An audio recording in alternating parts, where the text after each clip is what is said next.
People always want to know, how much money do professional Call of Duty players make a year? Are they all millionaires? Are they set for life? Well, today we're going to talk about that and much more. Over the years, Call of Duty has become a legitimate profession. I mean, hell, when I first started competing, I wasn't even getting a salary. All of my money that I was getting, all of my income was solely off of prize earnings, and that's it. So it really just came down to how well not only I performed, but my team performed and how much success we had in any specific Call of Duty, you know, and it could be super volatile, where in Call of Duty Ghosts, for example, I didn't make that much money. And then the very next year in Advanced Warfare, I had probably my greatest, most successful year in Call of Duty. But back then, obviously, the prize earnings weren't the same, but it was still a very good year. I made over 6 figures in Advanced Warfare just off of prize earnings alone. But salaries did start around the Advanced Warfare year. And basically, year after year, they were doubling. From personal experience, I believe my FaZe team, our first starting salary that we got was like $1,500 a month, right? And back then, this is years ago now, that was solid cash, you know, because we obviously thought we're going to make a good amount of money off of the tournaments and the prize earnings. So getting a guaranteed $1,500 a month was big, especially when we didn't even have a salary. But then it got kind of crazy, because the next year, I believe it went to like 4,000, around 4,000. And then the year after that, it was like $6,500 guaranteed per month. It didn't matter if we were winning every event or we were losing every event. Well, I mean, we could have got dropped, but you get the point. And then Call of Duty went to franchising in Modern Warfare. And that's really where the salaries absolutely skyrocketed. They really didn't know what to expect. Not only the league, but also the orgs and the companies that were investing in the CDL. I think it was a learning year for everyone involved. But the greatest part about it was the fact that salaries, they already were very good, but they increased exponentially. And the league minimum annual salary was/is, I still think it is, $50,000, which is not bad. It's not a bad living, and you're getting that no matter what. But I'll be honest, 99.99999% of the players made far more than that off of their salary. I believe the 50K minimum salary was basically for the substitutes on the team, is what most teams did. But any starting player made way more than that. I would say majority of the players during the first year had salaries over $200,000, base salary over 200K, and the superstars being well over $300,000 or 300,000 plus.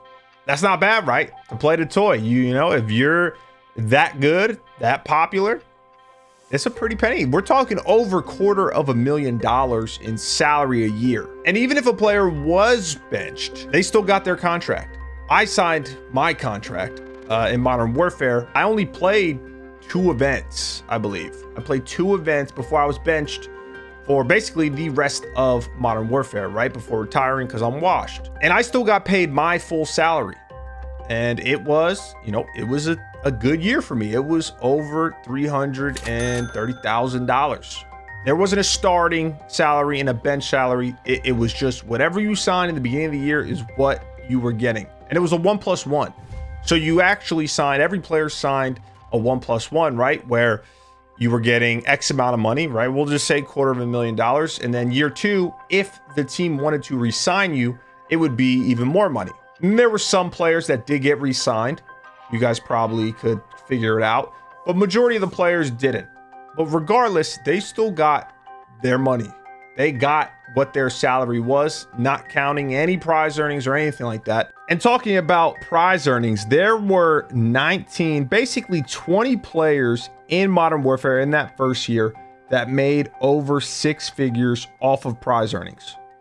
And there were some that made close to $400,000 off of prize earnings alone. Now, we're going to talk about prize earnings a little bit later, but I just, you know, just to give you guys the full understanding here of how much money these guys make. So fast forwarding to real time, I do believe the orgs have structured contracts to have a starting salary and a bench salary. And there's also specific language, you know, in the contracts where if you are cut, you get a percentage of whatever your contract total was, and whatnot.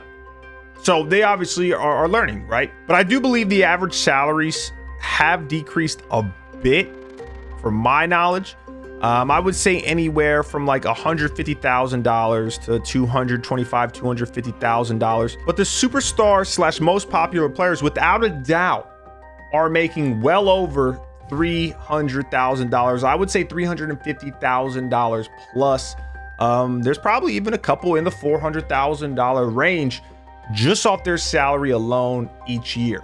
But this is where we talk about the volatility a little bit with these salaries, and you know, just being a professional Call of Duty player in general is Call of Duty changes titles every single year, right? So you could be a very good player, have a lot of success one year, myself in Black Ops 4, and then the next year be bang average, or even worse, be washed, and that could be it.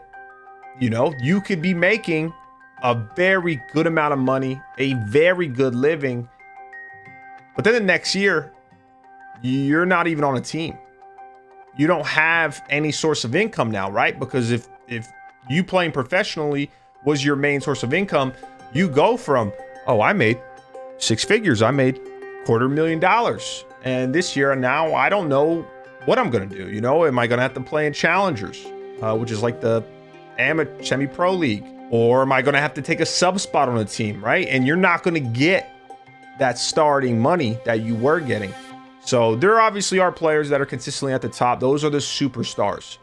But for a lot of players, it really just depends on what game you're playing. But it's not just salaries that professional Call of Duty players make their money from. They also make their money from how successful they are during the year, right? Each Call of Duty title, you get your prize earnings. And I know I talked about Modern Warfare, but we'll look at last year, Cold War. There were 15 players who made over 6 figures from tournaments, with a few being close to $500,000 in prize earnings. Okay, in prize earnings. Then you add the salary on top of that. It's a lot of cash, but the players don't receive 100% of their earnings. It is very dependent on their team. There might be a few teams that do give their players 100% of the earnings. I mean, maybe like FaZe or Optic, but I would assume most, at least when I was in the league in Modern Warfare, you only get a percentage of that, right? Because the companies, the orgs, teams, whatever you want to call them, they have to make money somehow, right? And that is one of the avenues that they can. Depending on the team, you could be getting 70% or 60%, but at that point, it's almost like a bonus. And then lastly, there is content, right? Streaming, YouTube. And that's really tough to touch on because you have players like Scump, who is the most popular player in the league. He is one of the most popular gamers in the world. My hair's crazy, I'm sorry. So he's an outlier. But you have a decent amount of players that stream. Some have pretty big followings, right? They have a good amount of subs on Twitch. Maybe they post pretty consistently on YouTube.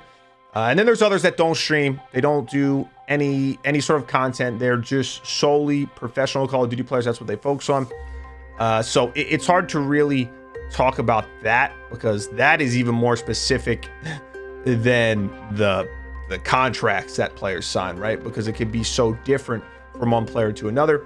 All in all, though, majority of the players make a very good living. But the biggest downside, something that I touched on, was just the volatility.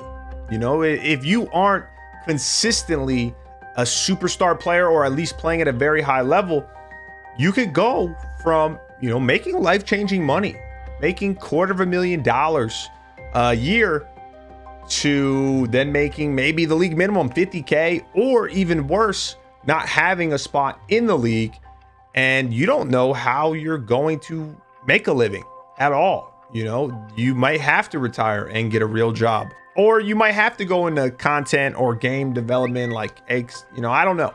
So it is very volatile, and that's just the nature of the beast. At the end of the day, that is just something that you have to worry about. You know, it's in the back of your head, and it's the biggest negative to what these players do because they're blessed. I mean, I was one of them not long ago, and I was very blessed to be able to play a video game professionally and not only make a living, but make a very good living at that. So you got to take the good and the bad. And then also, all of this is talking without taxes. Clearly, that is a whole different topic because I don't know. You know, some of these pro players might not even pay their taxes. The IRS might be after they ask. And I don't know what if they got 401ks, you know, mutual funds, Roth IRA. I don't know. But regardless, I know a lot of you guys always want to know how much money professional players make. And even though it is very case by case, they make a good living. And I'm glad. We'll see how things go in the future. But I'm not a professional player anymore. So that's why I need y'all to sub, because I'm trying to pass Octane by the end of the year. Look, I have a bet with not only Octane, but Nade Shot. I need to pass Octane in subs by the end of 2022. And I can't tell you what the bet is, but please, I'm begging y'all. I need this.